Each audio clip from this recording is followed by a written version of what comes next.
But this is a draft plan to house the homeless. We call it Beyond the Shelter. We're putting it out now for public consultation, which means consultation with stakeholders in the homelessness sector and anyone else who has an interest in that area. We're taking public feedback now, response to our ideas until January the 15th. We will take those responses back at that point, incorporate them into the policy, make any changes that necessarily need to be made, and then we hope to have a fully formed policy ready to bring out to you about the 1st of February. The idea here is really twofold: to create a provincial policy that will allow the province of Alberta to backstop and support individual communities in their plans to end homelessness, and also to address the human services side of the equation. We have a fairly substantial, fairly extensive policy on ending the affordable housing crisis, which has been used, I think, as a guide for a lot of the discussion that's gone on over the past 11 months about ending the affordable housing crisis. That is certainly a key element here. This is a companion piece to that, put together with a little more emphasis on the human services side of things and the services that the chronically homeless need.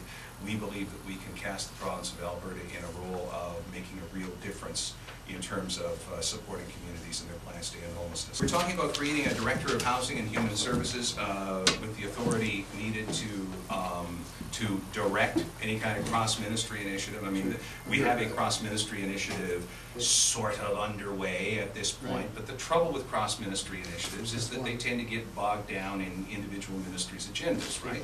So this needs somebody to quarterback and take the lead on that. The Director of Human and Housing, or Housing and Human Services, we think, can do that. We're coming out specifically in terms of support of permanent supportive housing. You can call that housing first. It's one particular version of housing first, I suppose, in that it's a transitional housing model that could be used either over a short term or over a long term, depending on what the chronically homeless person needs in terms of disabilities, other barriers to housing stability. We're talking about prevention and intervention, which I don't think is getting talked about a whole lot at this point.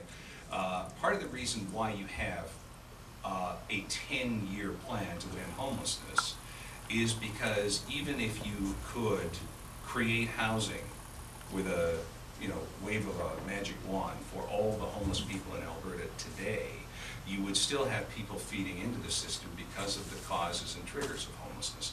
So we need to reach young people and their families through programs that, through the use of community schools, for instance, enhance parenting skills, work on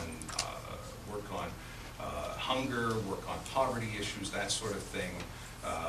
Get support workers connected at the points where those people need connections.